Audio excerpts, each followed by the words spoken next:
I remember just being blown away. Like I get emotional sometimes when I think about it, because that was the beginning of an entirely different life. Later, I thought, if one could go back in time, like would you, and you had been given the secrets of the world, you had been told the purpose of everything, the way to control yourself, the way to identify your behaviors, the way to see all of the people of the world in this light, in this way, and to recognize the godliness in all of them, would you not have made the same choice I made? Like, would you not have needed it the same way I did? Welcome to Ordinary People with Extraordinary Stories. I'm Chana Weisberg, host of this podcast. Joining me today, we have a very special guest. Her name is Meira Parry, and she's going to tell us about her long journey towards Judaism. Meira, thank you so much for joining us from right around the corner, but really, Meira lives in my neighborhood and she's a friend, and I'm just feeling so happy that she's willing to share her story with all of you. Meira, tell us a little about your story, where it all began. Oh, goodness. It's so funny. I mentioned this before. When I think of where it all began, where you are now is so related to so many different parts of your life, that where it all began could be, 30 years ago. Right. It's true. So hard to say. It's true. I'm 42 now. I grew up with my father. He's in the military. I grew up moving all over. I was born in Nebraska on base. We moved around a lot. I have an older brother and an older sister who I'm very close to, who were the roots to my life. I guess this part of my journey happened in my late teens. I was 17 and was living with my father in Puyallup, Washington. I was in high school. My father was going away for the weekend. I was the only one left at home. I was the youngest of the three of us. And my father. So sorry to interrupt. So you were living with your father, just not with your mother? No, my mom wasn't around when I was young. Her and my father split up when I was about 1 year old. So I was raised with my dad and a stepmom who was her own thing. So thank God my dad was around to be some stability. But I was raised with my dad. I didn't actually know my mom much at all. We have a very great relationship now. She's one of the best people in my life. But growing up, I didn't have any relationship with her. It wasn't until I think it was about 12 was the first time I have recollection of meeting her. Oh, wow. My father had to go take care of something. And so me, my brother, my sister went to go live with her for the summer. And so that was a really intense experience, because we were going to stay with this woman that I had no real identity with. She would send cards. We always had stuff from her, but I didn't know her. It wasn't until I was older, I found a picture of maybe I was 7 and she's holding me. So she had visited us when I was visiting my dad's family in Chicago. But other than that, I didn't have any real relationship with her in my growing years. It wasn't until I was an adult that we formed a really great relationship. Wow. As with my dad. Yeah. I know it's just usually the opposite. I think of a lot of situations. Usually it's the mom that's the one that's around, but my mom had some things to do in her life. Everybody has their own path, and that was hers. For sure. And so my dad, was like, okay, so obviously he's going to keep the children with him. So we stayed with him. He got remarried. That was its own thing. The mother that he ended up marrying was incredibly mentally unstable and abusive. So we went through that experience as children, which we look back on it now and think how fortunate we are to have come out on the other side semi unscathed in a lot of ways, because the physical abuse was pretty intense. So my father worked so many jobs. So it was just, he wasn't around to see a lot of the stuff that was happening. Right. But Baruch Hashem, thank God, they divorced when I was around 12, around the same time that I was introduced more intensely to my mom. And both your parents were not Jewish? No, both my parents are not Jewish. My mom is Irish Italian and my father's Black. Black, wow. Yeah, they met on base. They were both 18 when they went to military. I think they were married when they were 20, and had my sister, or married maybe even 19, because they had my sister at 20, and then my brother at 21, and then me at 23. They had us very close together. So what introduced you to the Jewish community? When did you have an interest? So it wasn't until, so when I was 17, my father left me alone for a weekend, my first time being left alone. Such an honor. He left me money, he bought me my favorite groceries, and I had a party in his absence that turned into a much bigger party than I intended. And the next morning woke up to an eviction notice from the apartment complex. And so that summer, to kind of like reconstruct our life, I went to Arizona to live with my mom. And that is the first introduction to the Jewish community. I went there, and when my dad came back to get me at the end of the summer, I said, I've got a job, I've got a little life here, I'll just stay here.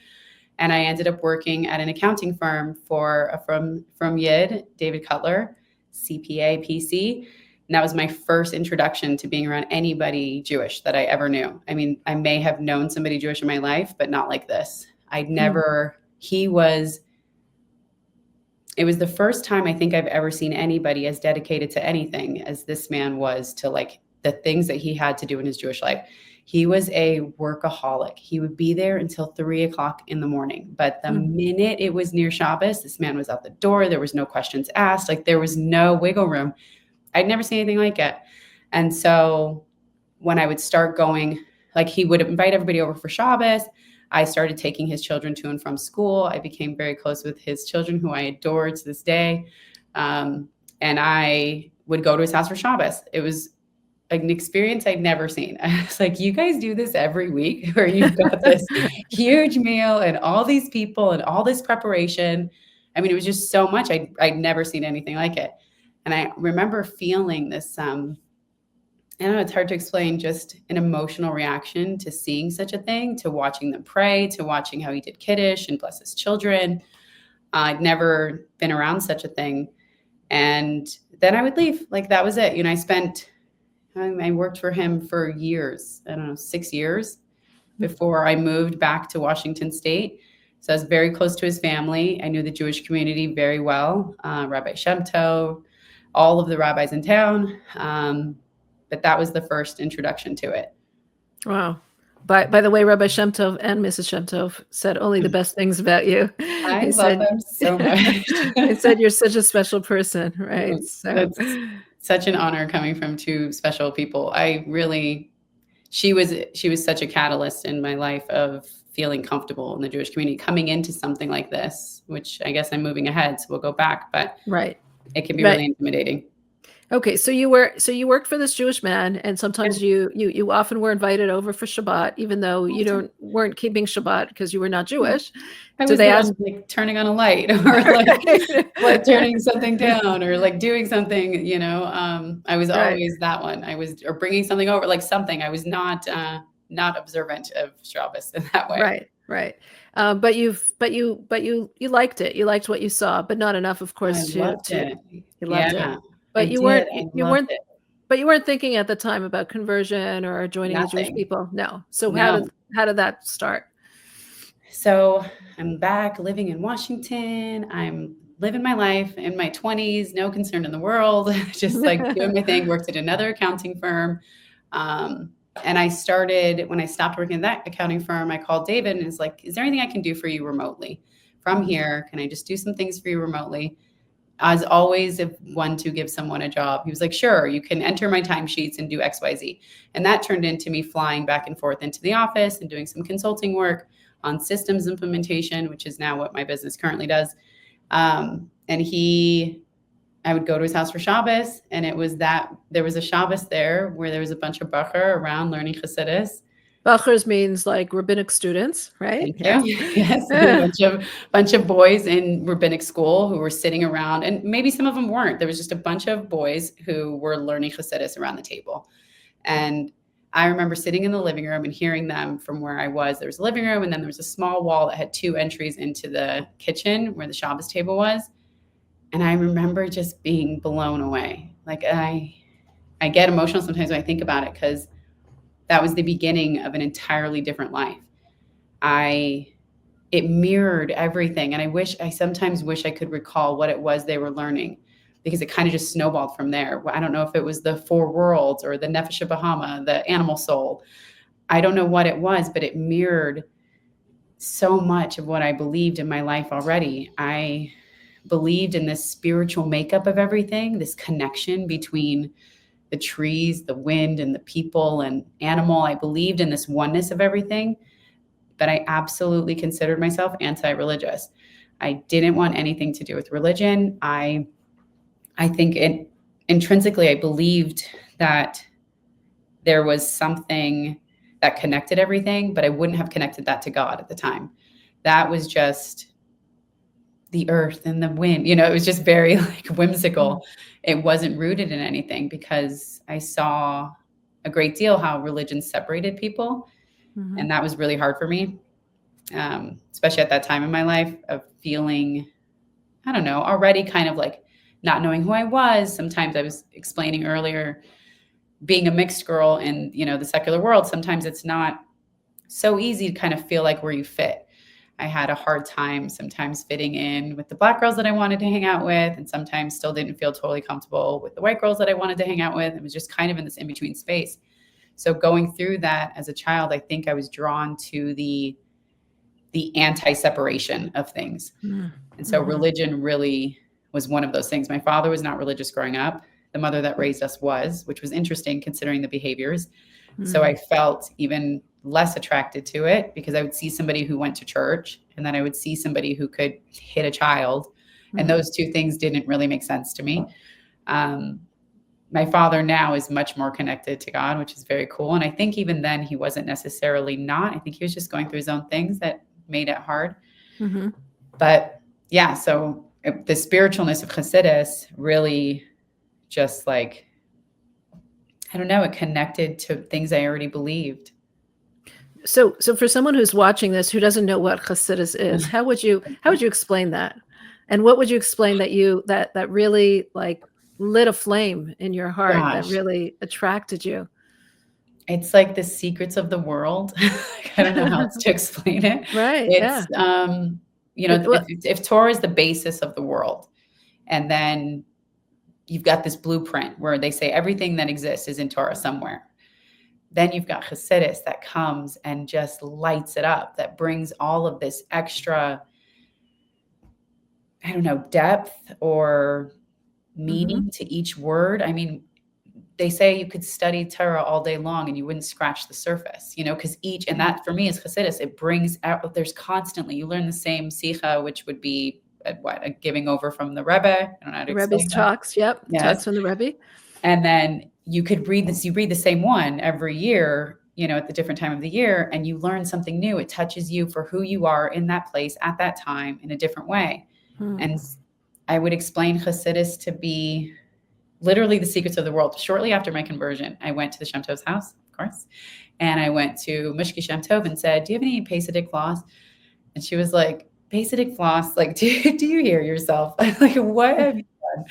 And I'm never good at comebacks in the moment. I just kind of laughed, got the floss, and moved on. But later I thought, if one could go back in time, like, would you? And you had been given the secrets of the world. You had been told the purpose of everything, the way to control yourself, the way to identify your behaviors, the way to see all of the people of the world in this light, in this way, and to recognize the godliness in all of them.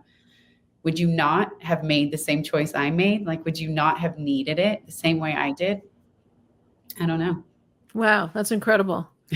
That's really incredible how you explain it and how passionate you felt about it. So you just saw this group of boys who were learning Chassidic teachings, and it awakened something in you. Did you start learning yourself? Like what happened? Yeah, immediately. I started learning with several of them. One is this guy Roni. One is my now husband. Shmuel Layton was one of them, and all of them were incredible. Jimmy's one of them. All of them were incredibly involved in their love of Chassidus. Like they all, it was the core of who they were. So learning the olive base, I think I learned the olive base in like an hour and a half. It was familiar. I learned with them often, any chance I got. I mean, anytime they were at David's learning, I was trying to be around. Definitely every Shabbos I was around. And it was pretty immediate that it was more than just like, this is something great to learn. It was my sister once said, like, this was a choice or something. And this wasn't a choice. I didn't choose this. I needed it. It wasn't as if I could learn about Torah and learn about Hasidus and not be Jewish. And I sang brachas. I needed the whole thing. And it's so hard to explain because it doesn't even feel like, it's hard to go back to that time and feel like there was this conscious shift and like, I'm going to start keeping kosher and I'm going to start, dressing sneas. I didn't dress sneas before. Sneas means modestly. Thank right? you. Yeah. I didn't think of dressing like that. There wasn't this like conscious effort. It was just now this kind of being of who I was. And my family, thank God, is so amazing because as I was making this shift, my sister, who I'm extremely close to, she's my best friend. My mom lives in Tucson. My brother was around at the time. My nieces and nephews all saw this huge shift and were incredibly supportive. They started having birthdays on Sundays, even though I had no commitment to this at the time. I was still in the process of deciding that this was now my life. And I don't think they'd ever seen me so grounded or happy. So for them, it just made sense to be as supportive as possible. But did they think any of it was strange? I mean, here, this person who was a little anti-religious is becoming part of this. Yeah. They're really great. So I'm sure like the side conversations were different than anything that we had. To me, they were just always 100% supportive. I think my sister one time said, we kind of thought that you'd be like Jewish, but not like, we didn't expect you to like go, I mean, I'm full covering my hair. I'm like all of it made sense for me. There was no wiggle room on which mitzvahs, I don't know, which mitzvahs, good deeds that I would keep or things that I wouldn't keep. So they were incredible. You say you're fully covering your hair. So is what you're wearing a wig? Yeah, it is. Wow. It looks incredible. I know. Thank you so much. I have this wonderful woman in Tucson who makes them for me. This Black lady in Tucson who makes them for me. It's so great, which is great for me because she knows my kind of hair. And so it's easy for her to make them. Was it hard to start covering your hair? Yeah, that was a whole different transition. It wasn't hard in the sense of, am I going to do this thing?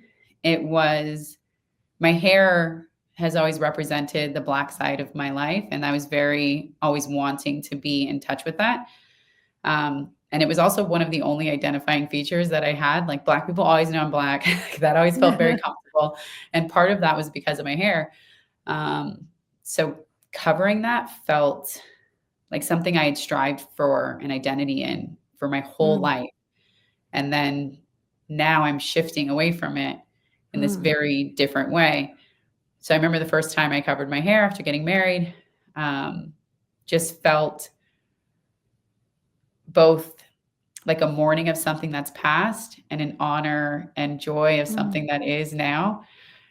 I feel honored to cover my hair. I believe in the Chassidus behind it. I still love to learn about that in the light of the things that we hold in our hair as women. Everything that I do all the time as a Jewish woman feels like an honor. I feel grateful to light Shabbos candles. I feel grateful to make challah and connect to the generations of women who've made challah.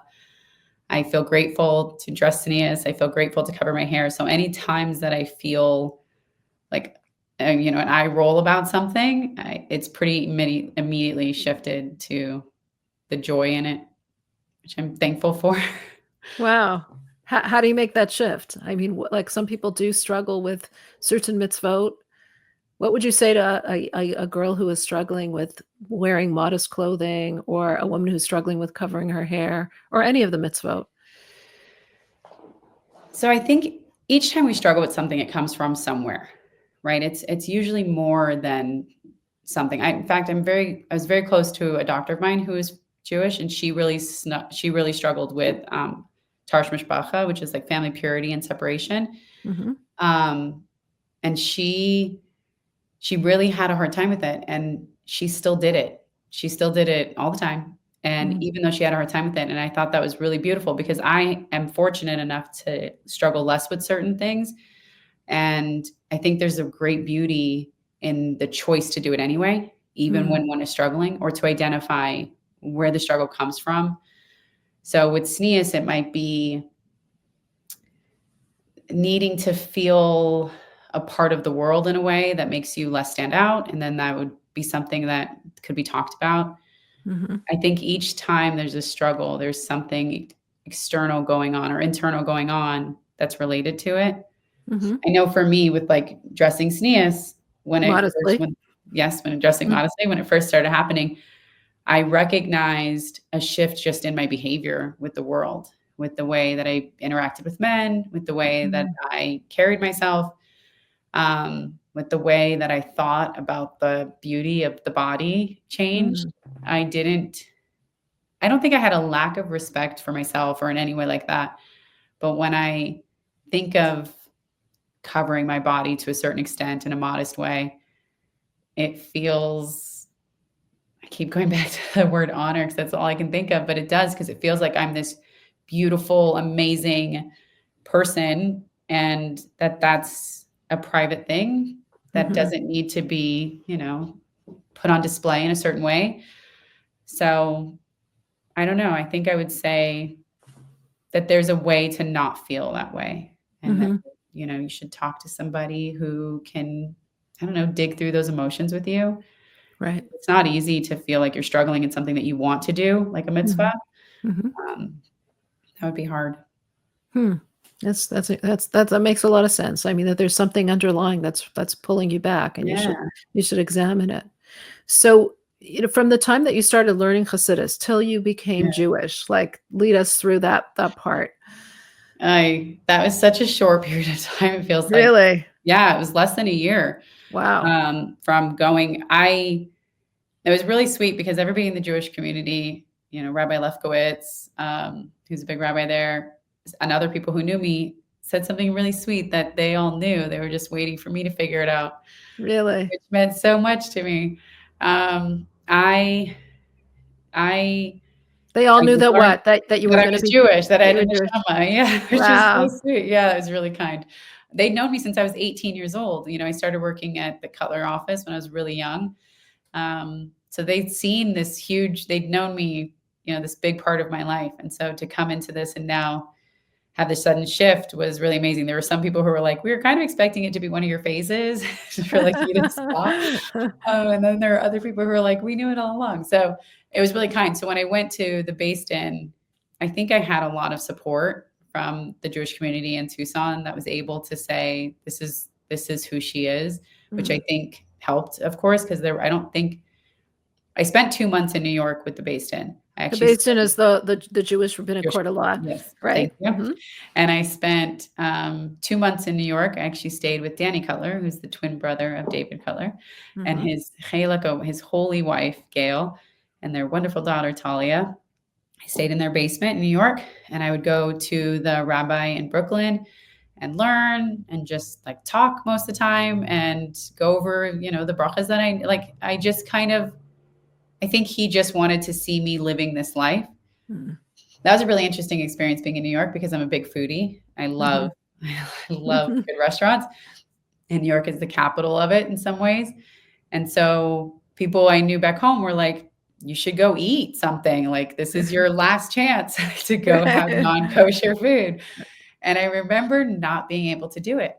I couldn't imagine not eating kosher. And that had been before I had, had this official transition or brought in my neshama, my soul, Jewish soul into the body. I couldn't do it. And I remember that feeling, I don't know, I just felt very happy in that recognition that existed already.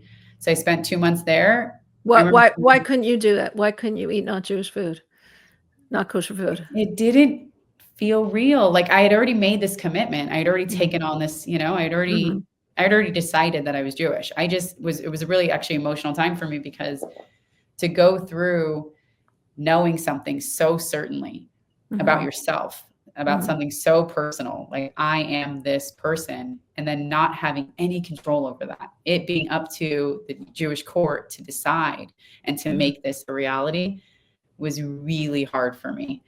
I can imagine. It was just like, and I had to wait for it. I had to wait for somebody else to decide that I could have it. And I remember calling the rabbi and saying, every day that you don't convert me, all the brachas, all the blessings I say on food, I'm not elevating the sparks, and it's your fault. Like, I was upset about it. I felt like you're keeping me from this actually mattering. Like, I'm saying these things and I'm doing these things, but I'm not changing, the spiritual existence of this apple. I'm not elevating the world. And you're the reason. I was really had been there for about a month and a half. And I was like, what are we doing? Like, what do you need to see in me that makes this decision for you? So that was hard. I can imagine. And then you did do the mikvah. So You then I went into did. Yeah, I did go to the mikvah. conversion. Yeah. So that was an experience of itself, of course, thank God. I remember going to the mikvah. I met them at the mikvah. It was actually Chuf Shvat. So Oh, wow. yeah, it was a really special day that it ended up happening. Rebbetzin's yahrzeit, which just meant so much. That's the Lubavitcher Rebbe's wife's yahrzeit, yes. Yes, and it was just happened to be that day, Baruch Hashem, thank God. So he calls me and tells me where I'm meeting them, which felt like, oh, I'm not meeting the rest of the Beis Din somewhere else. Like, is this happening? Like, there's just so much. I'm trying to like remember all the holidays and the months, and I'm trying to like memorize so much all information. These things, yes, Sure. that I'm expecting to be asked. And I get there and the mikvah lady's not there. So I have to go sit in the car with these big 3 rabbanim. And I'm just like so intimidated. And they start asking me questions, why are you doing this?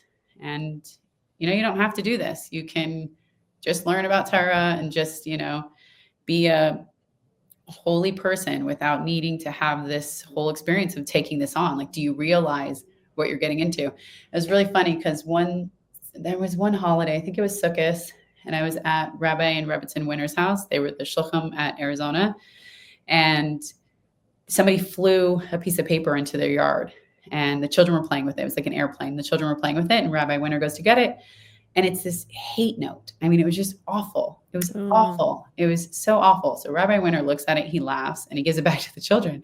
Rebbetzin Winter's like, what are you doing? What are you doing giving that back to them? He's like, whatever, it's an airplane. Like, he paid it no mind. And I remember her saying to me, are you ready for this? Like, do you realize what you're getting into? That this isn't so easy. There's a history here of people not liking the Jews. And there's a history that you're now a part of.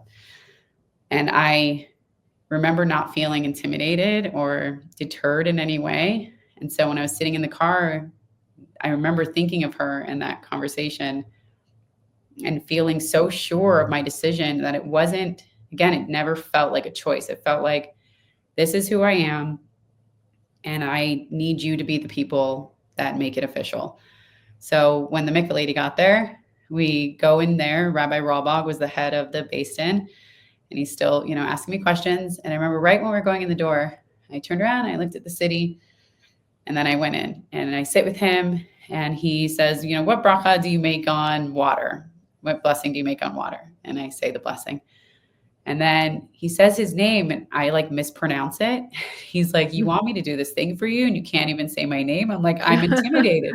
Right. I said, I'm flustered or something. He's like, well, get unflustered. And I'm like, well, that's not helping. It was so intimidating. But that was it, really. I mean, they didn't ask me all these big questions. I didn't have to memorize all this stuff.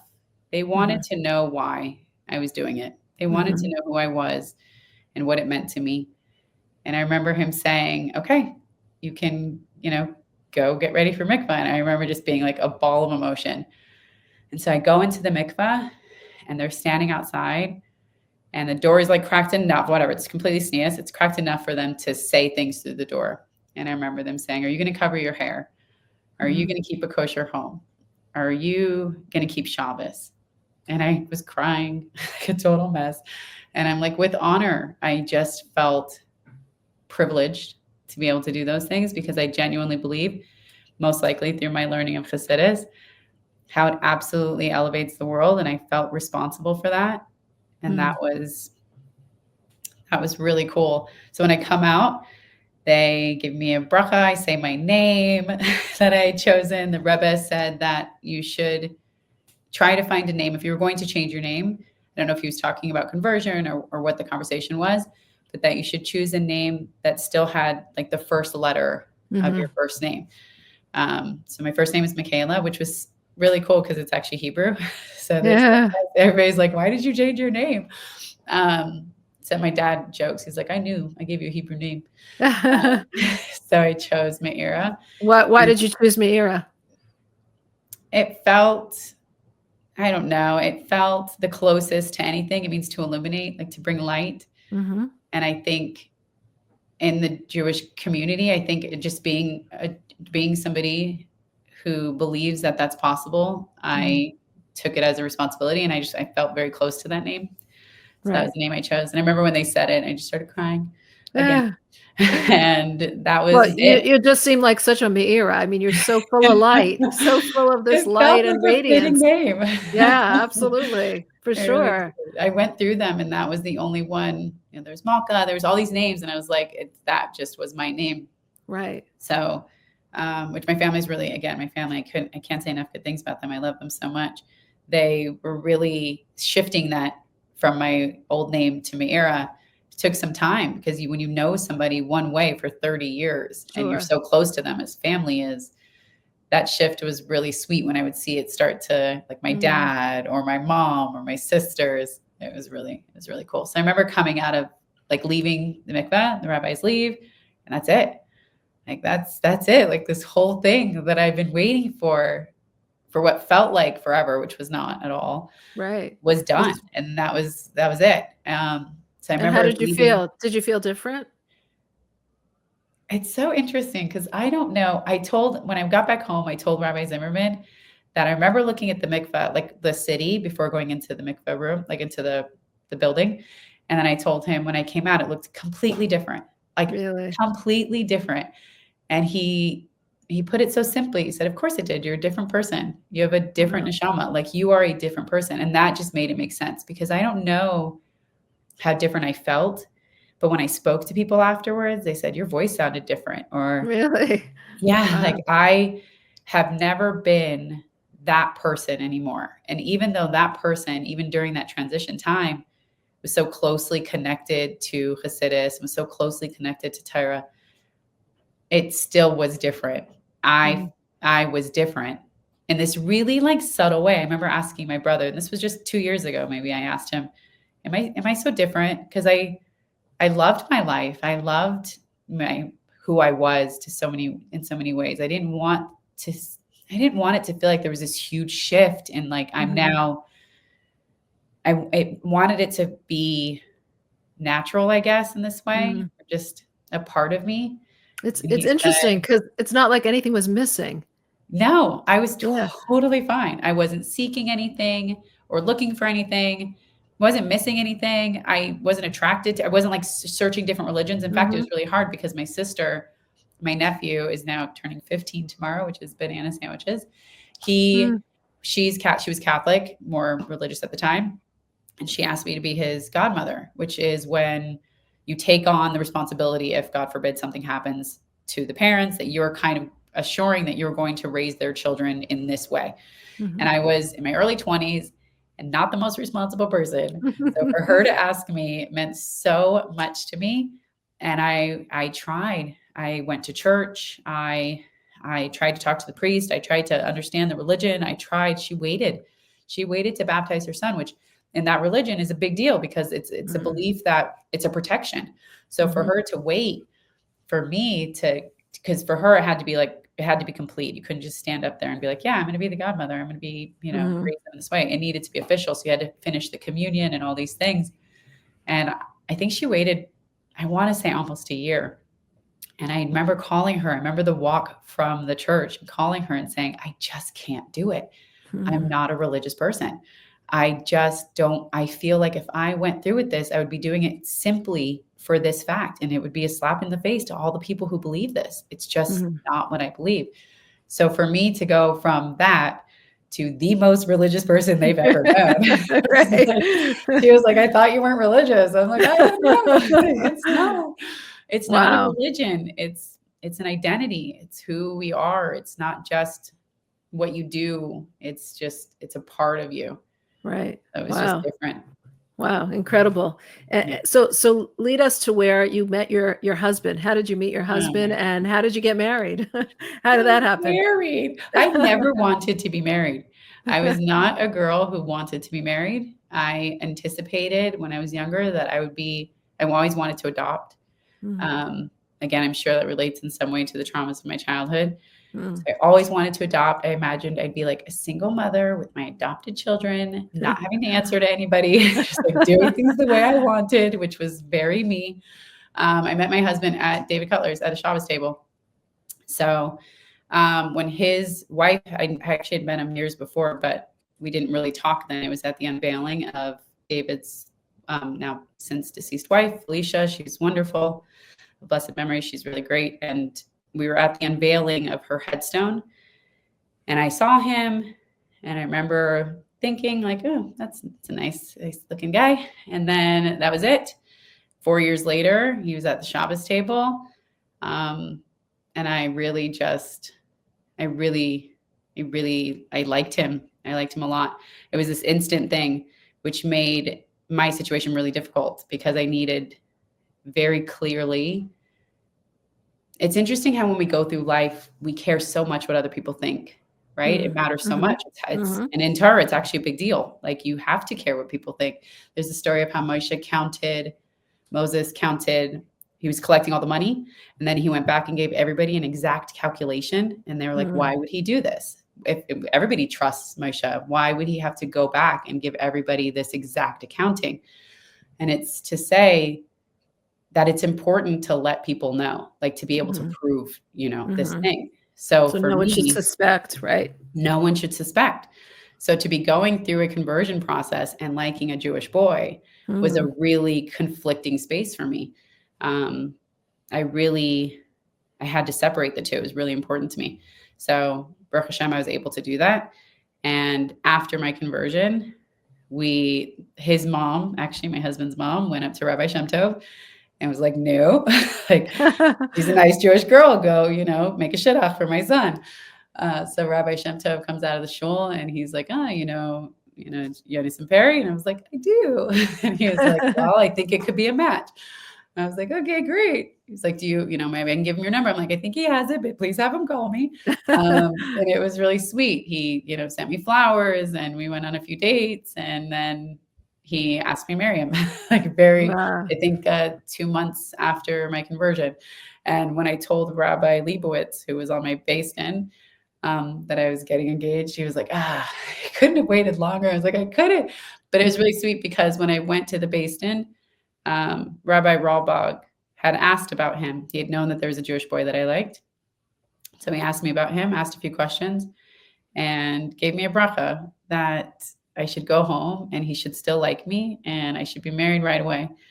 And I Mm, thought that felt really special for me to hear that from him because I was so worried about what someone would think. In fact, so mm. much so that I came home and I told Goldie Shemto, I love the Shemtos, all of them. I came home and told Goldie I should date. I should go on maybe I should go on some dates. I should whatever. And she said, like, what? You potentially have your Bashert in front of you and your soulmate in front of you and you would choose to go around that just out of concern of what people would think.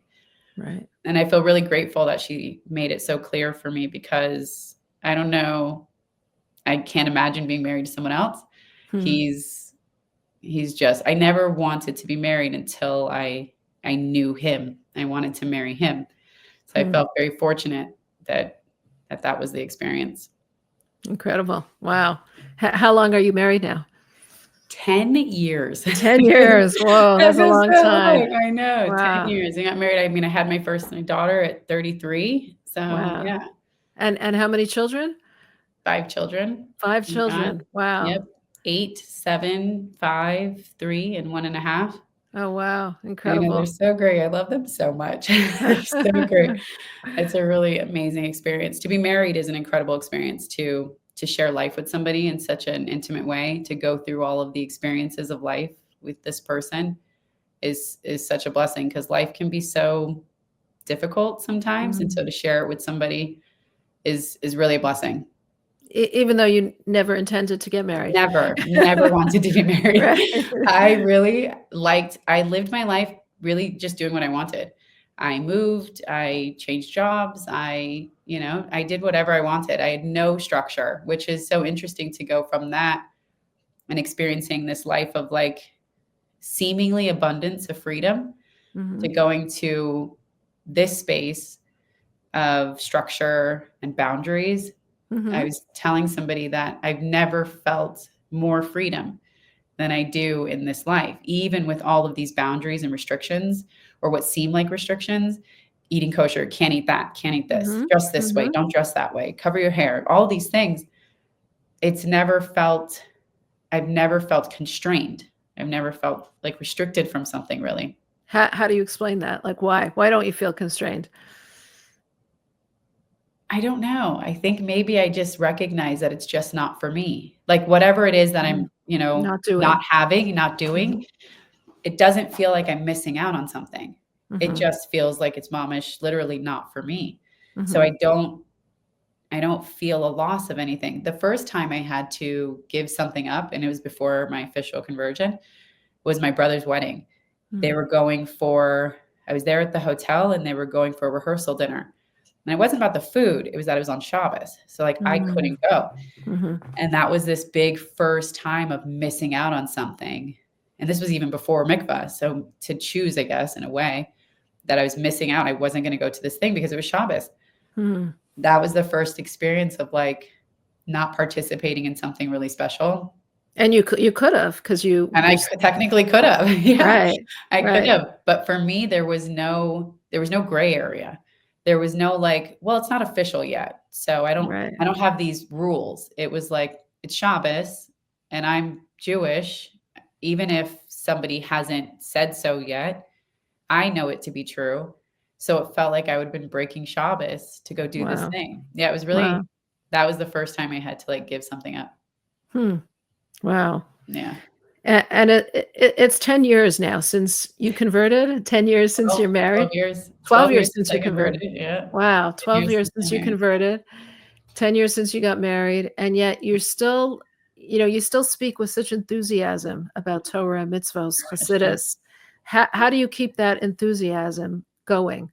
How do you keep that level of light, the me'ira, the light to everybody? I don't know. I think about my husband and I talk about it because he's Baal Tshuva. So he grew up Reform and he found it later in life also. So we're both very just in love with it. And our children, of course, are growing up in it. And so we wonder for them what the experience will be. They've been keeping Shabbos their whole lives, where we didn't until his 20s and my 30s. And so what will that look like for them? Will they feel this same excitement and passion and responsibility with it? Even when it's not easy. Like it's not always easy, of course, to feel the stress of going into Shabbos where I'm like, is everything done? Is the food cooked? Sometimes I forget lunch. What are you going to do? Right. But it never feels like something I wouldn't do. Like it never feels like a burden. Even with the stress, it doesn't feel like it's too much. It just feels like a part of everything. In fact, my husband once said, you wouldn't feel the relief of lighting the Shabbos candles if you didn't have the stress before it. He was like, so if you weren't going into it with a little bit of buildup, the relief and like the actual palpable energy one feels when bringing in Shabbos would be different in some way if there wasn't this effort that goes into it. Right. So I think for myself, what keeps the joy is that I just so genuinely believe it. I so genuinely believe that when I light candles, I'm adding light to the entire world. I believe that when I host Shabbos, that it's more than just this little piece in my home, but that it's spreading into the effects of the world. I genuinely believe, and I hope this for everybody, that Chassidus and religion in any way should permeate and change who you are in the best of ways. So I think one should be kinder and nicer and filled with light when they are filled with, I don't know, the light of God. Like how can one not feel different? And so I think it permeated in this really real way that it doesn't that should never go away. Mirz Hashem, God willing. I should Wow. always feel this excitement about it because it's Absolutely. so real. Amen. Yeah. Yeah. What about when you go through a struggle or when you go through a challenge in your life and you don't feel so connected to God? Do you ever feel that way? I don't know that I ever don't feel that connected to God because I really do feel that everything is from, and I say this from a biased perspective of not having, thank God, having to go through anything that has been that challenging. Mm-hmm. I am very fortunate and grateful for that experience to date. So my struggles are like, it's a bill or it's, something like that. But I trust that in those moments, I try to reach into the bitachon, the trust. And, bitachon is translated not as trust, but as certainty. Mm-hmm. So as a knowing that God is with me. So no matter what, even in those times, and again, I say this from a biased perspective, I know people who have gone through some very hard things where they have really had, I'm sure, to dig into that space. But anytime I do go through a struggle, I think I lean into God more because if I didn't, I'd probably feel really lonely and I'd feel lost. And I think that when I lean into the idea that this too is for the good, Mm-hmm. it's a good above my knowledge. I mean, I think about that when I think of all the bad in the world, right? You think of all the terrible things that happen. And I cry about it sometimes. And I ask Hashem why these things happen. And I know that I won't get an answer because by the time I meet Hashem, God willing, at 120, I won't have these same questions because I'll just be one with God. So it'll be different. It's like a knowingness. So I'll never have the answers to those big questions, but I just trust that there's a purpose outside of my knowledge. I believe that I'm not the smartest thing, that there is something above me. And I think that's where I lean into when I'm feeling a little bit less connected or struggling. Beautiful.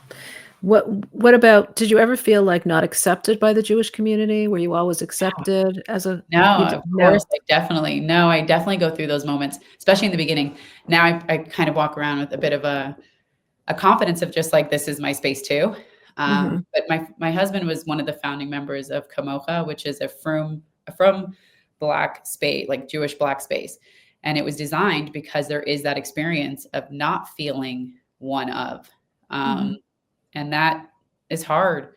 When I I think I just recently converted and I went to one of the shuls in Tucson, and Yael Layton, who I absolutely adore, she was young, and her brother Shmuel Layton, who was one of the brachers over at Cutler's, told her, go bring her a sitter, like go make her feel comfortable. And Yael was really shy and she came, brought me a sitter. And I remember that moment feeling so important to me because it was a new shul and I had no idea what was going on.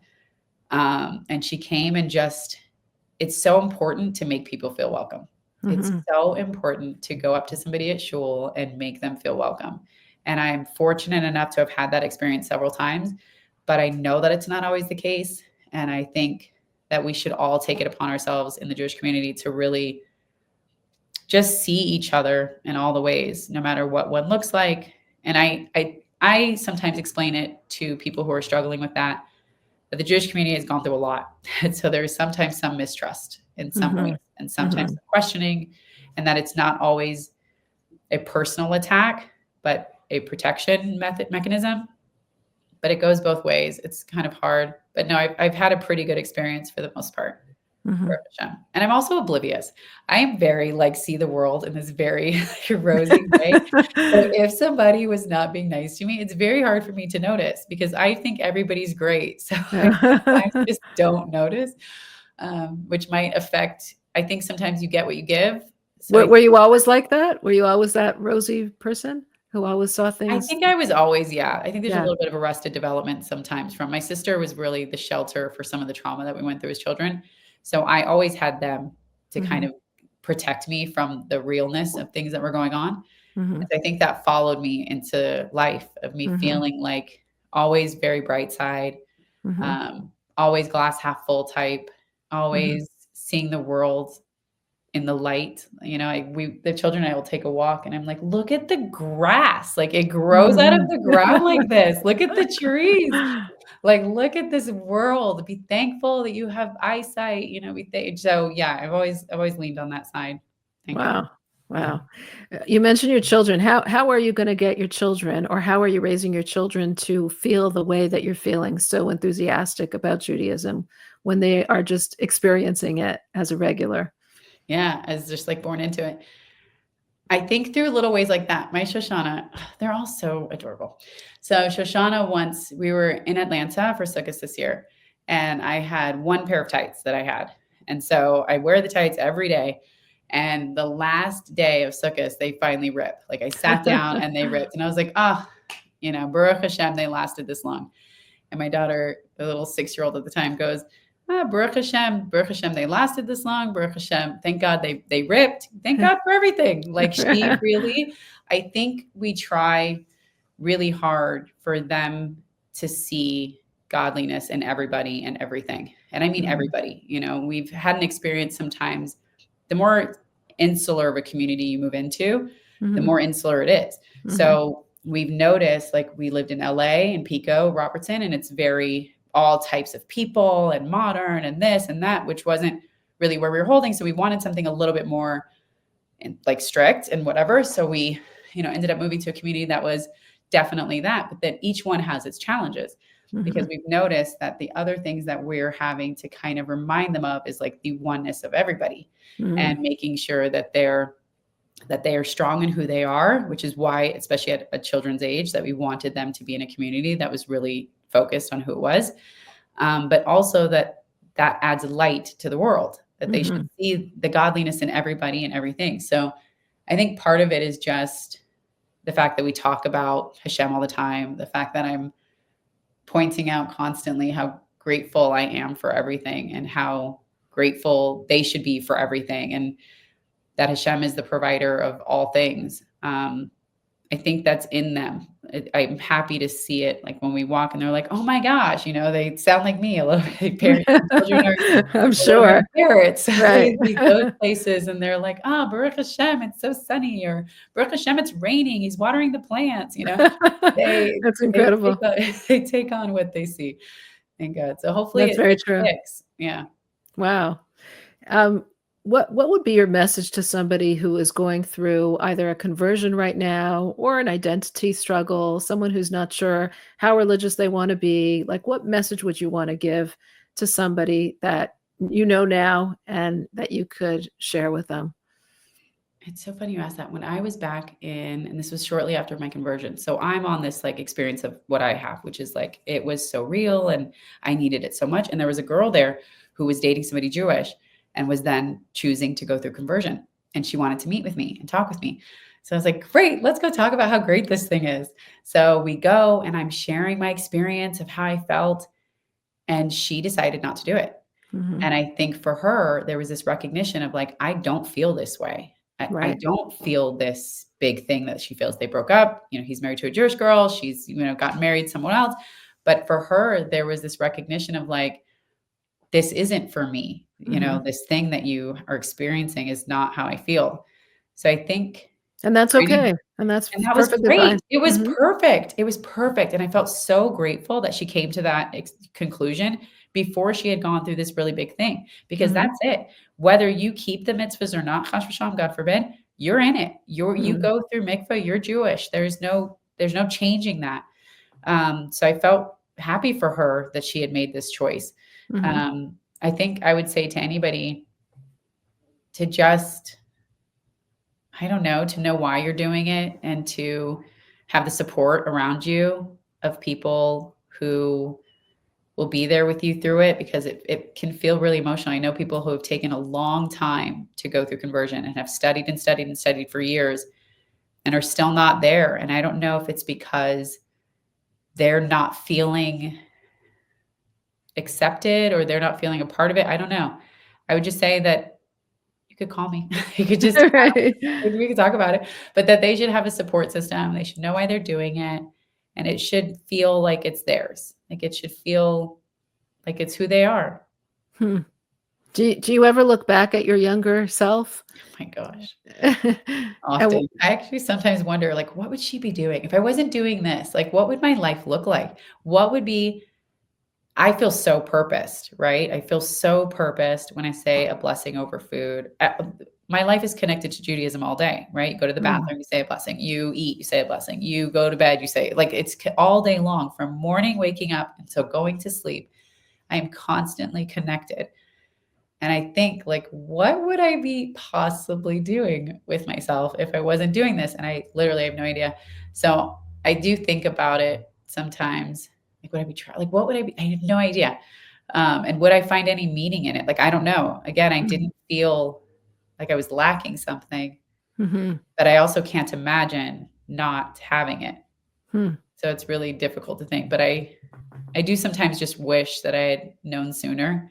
mm, I remember telling Goldie while we were learning, when I was going through the conversion process, and I was like learning with her.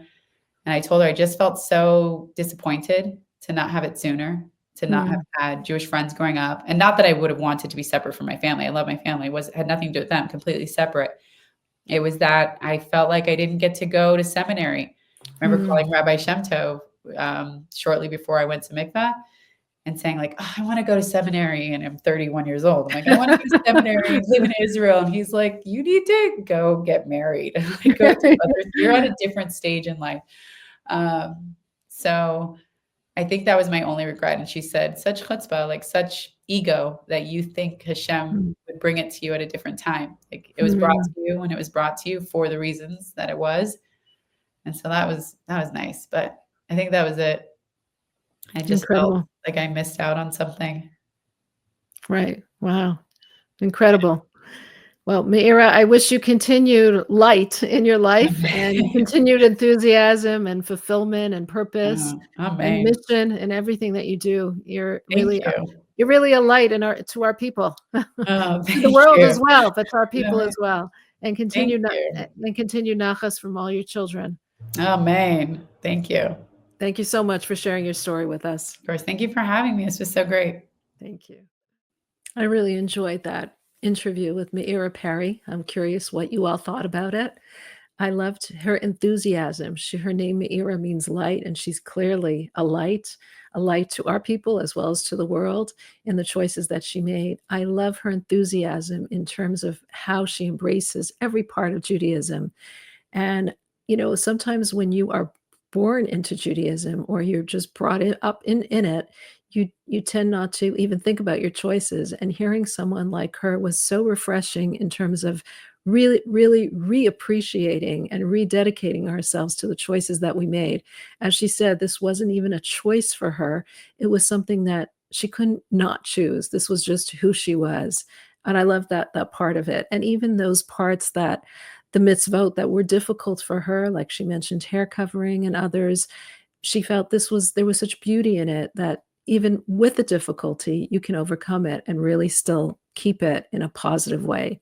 I really appreciated as well how she raises her children with that same kind of enthusiasm and that same kind of dedication so that her children are actually parroting what she says, which is so often the case that our children really parrot our attitudes and our expectations in such a beautiful way.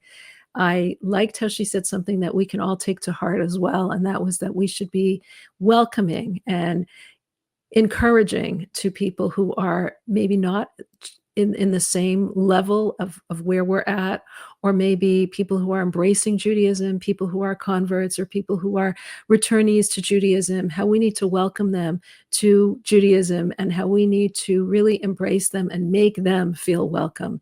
That was an important point that I think is so important to remember. And at the same time, she said, though, that her attitude of looking at people with these rose-colored glasses makes people accept her. And even if they're not, they're still she doesn't see it in that judgmental way, and that really was a good perspective shift for all of us when we're looking at people, how we expect them to think towards us. If they're not, we can still look with those rose-colored glasses that Meira does. If you enjoy watching these interviews, I hope you are subscribed to Chabad.org/extraordinary. You can catch us on YouTube. We're also on Spotify, on Apple, We really love to hear your comments. I was just reading the other day how someone was saying how one of the videos that we've done, one of the podcasts that we've done has really impacted them in a deep way. And I so appreciate getting these kind of comments and this kind of feedback. It really is helpful to hear what you enjoy and what part of an interview you are applying to your own life. Thank you so much for joining, and thank you for watching and being a part of this extraordinary community.